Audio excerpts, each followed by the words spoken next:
Have you ever wanted to set the world on fire? There's a build for that.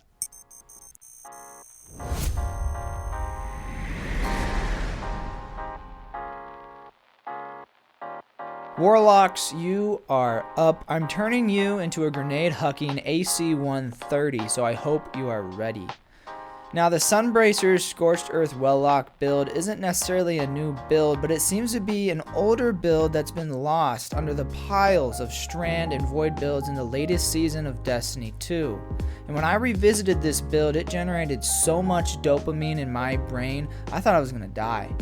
So I want to make sure this build comes back to the realm of relevancy so that all you guys out there can have the same dopamine rush that I did. The star of this build is none other than the Sunbracer's Warlock Exotic Gauntlets, which upon getting a melee kill grant you unlimited solar grenade energy for about 5 seconds. If you don't have the Sunbracers, they are a world exotic drop that you can get from exotic engrams, but you can also get them from Nightfalls, world events, and Vex incursions if you happen to catch one of those on Neomuna. Aside from the Sunbracers, a set of high stat rolled armor is going to be your best friend. You don't necessarily have to focus anything in particular, but I would emphasize recovery and resilience because you won't be able to equip any font mods to boost your stats, and as for strength and discipline and intellect, they don't really matter just based on how the build works. Subclasses, the big obvious one, you're going to be running the Well of Radiance. You can feel free to run Dawnblade if you feel so inclined, but the Well of Radiance is going to spike your survivability substantially, so I recommend Well.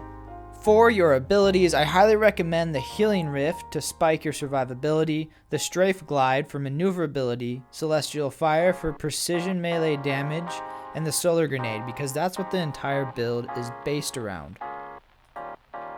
A side note for the melee, you can absolutely use Incinerator Snap if you want. The only downfall I found though is that Incinerator Snap has the potential to focus more than one target at a time. Therefore, if you knock down the health of one enemy thinking that the melee will focus them and it happens to split up, you're not going to be doing the amount of damage you think, not killing the targeted enemy, and not proccing the Sunbracers, and effectively wasting your melee and leaving you stranded. As the whole point of the build is that you have to kill the targeted enemy with the initial impact of your melee. Scorch can't burn them, and a reaction like Ignition can't kill them. It has to be the melee itself. Now that's not to say that Celestial Fire won't leave you hanging every once in a while. You might miscalculate how much damage you did to an enemy or how much damage the Celestial Fire will actually do, effectively losing your melee anyway. But don't worry, at the end of this video we're going to go over several failsafes that you can use to quickly get your melee energy back. Aspects. Touch of Flame is essential for this build. As we look down at Solar Grenade functionality, it's going to increase the duration and add solar blobs to effectively increase the area of effect for that Solar Grenade. Heat Rises, also a indispensable aspect as it adds more diversity to the use of the grenade, plus it's one of our failsafes for getting our melee back if needed. On to fragments. We have 4 fragment slots and we'll be filling them with Mercy, Resolve, Singeing, and Searing. Some of these don't really make sense right away, but they all feather together quite nicely. Mercy. This gives us Fire Sprites, which upon pickup gives us the Regeneration perk. It also allows us to get Regeneration on reviving an ally, so this helps spike survivability. Resolve. Resolve is going to allow our Solar Grenade final blows to cure us. Again, this stacks on survivability.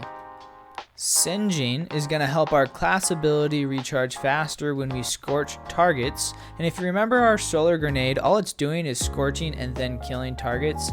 Therefore, our class ability is going to be constantly recharging faster, and why this matters will be covered in just a minute. Lastly, we have Searing. This fragment grants us melee energy on defeating scorched targets. Long story short, we throw a grenade, the enemy gets scorched, the enemy dies from the grenade, that death gives us melee energy, we get enough melee energy, we have our melee back, and then we start the loop all over again. Armor mods. For every piece of armor that you have, you can put on a stat mod of your choice, whatever makes the build work for you. For the helmet specifically, we want a triple stack of ashes to assets. This is going to allow grenade kills to give us bonus super energy, which will spike the crap out of our uptime for the Well of Radiance, which spikes our survivability even more. The Sun Bracers are getting a double stack of momentum transfer, which reduces melee cooldown on grenade kills, and one firepower mod, which will allow grenade final blows to make orbs of power. On the chest piece, we're putting on one charged up mod to increase the number of armor charges by 1, so from 3 to 4, and then you can stack any resistant mods that you need based on the activity that you're doing.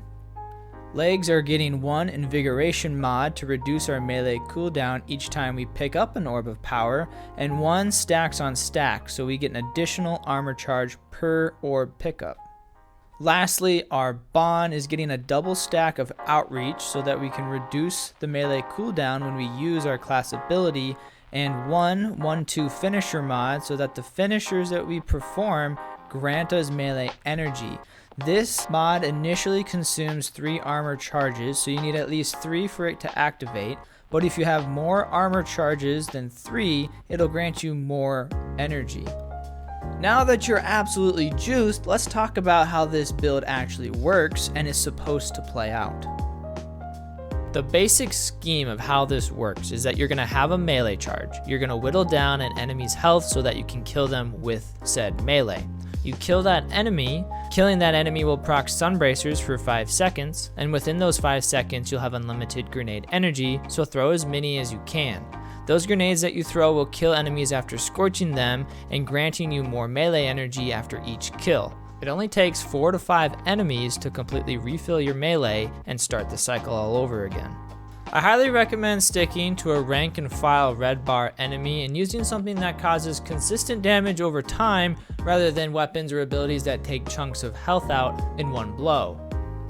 So we're talking no shotguns, no snipers, no rockets. Be careful with LMGs if you're shooting really low rank and file red bars, and no fusion rifles. I definitely stick to trace rifles, auto rifles, SMGs. You can use an LMG if you're careful with it, and hand cannons also get the job done. Ultimately, just find something that you're comfortable with getting enemies down to a melee range in a timely manner. As I'll remind you, if something like Scorch or Ignition kills the enemy, the build will not proc. Now let's say that you messed up. So you miscalculated with your melee, something happens where Scorch or Ignition happens when you didn't plan for it, you lose your melee because you whiff it, who knows? It's time for the failsafes. Failsafe priority is going to be your class ability and your finisher. The most common thing you'll run into is not killing enough enemies with your solar grenade and having about 20 to 25% of your melee energy left before it's completely recharged. With the double outreach mod on your Bond, proccing your class ability should give you about 25% of your melee back if you find yourself in this situation.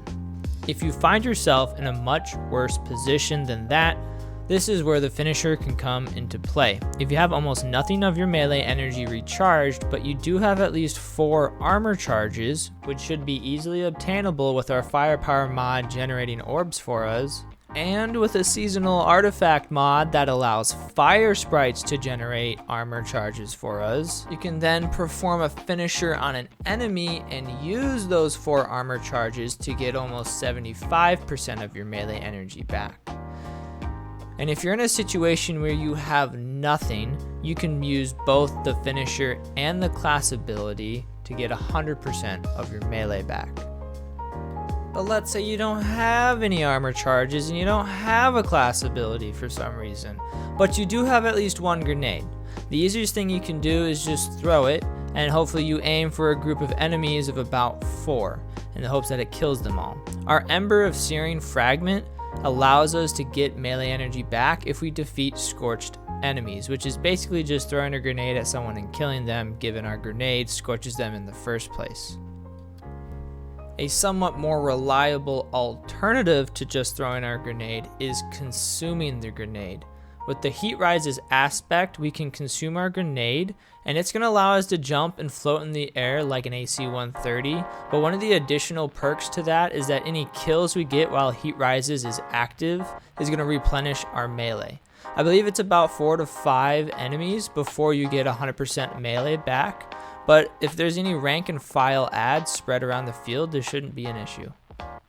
If you somehow squander all 4 of these fail safes and none of them work for you, you're just gonna have to wait, sit, and let that melee recharge all on its own. The best thing you can do is probably run around killing things and try to get orbs of power and fire sprites so you can do the finisher to get as much back as you can. I hope you guys try this build out and have a ton of fun just like I did. I still use it today. It's one of the main builds I have. I use it for Nightfalls, Legend Lost Sectors, Master Lost Sectors, and Legend Battlegrounds, and all those activities are pretty much a breeze.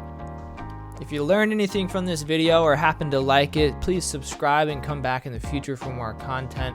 Leave a like, click the bell, all that hubba bub. I'll see you guys in the next one. Bye.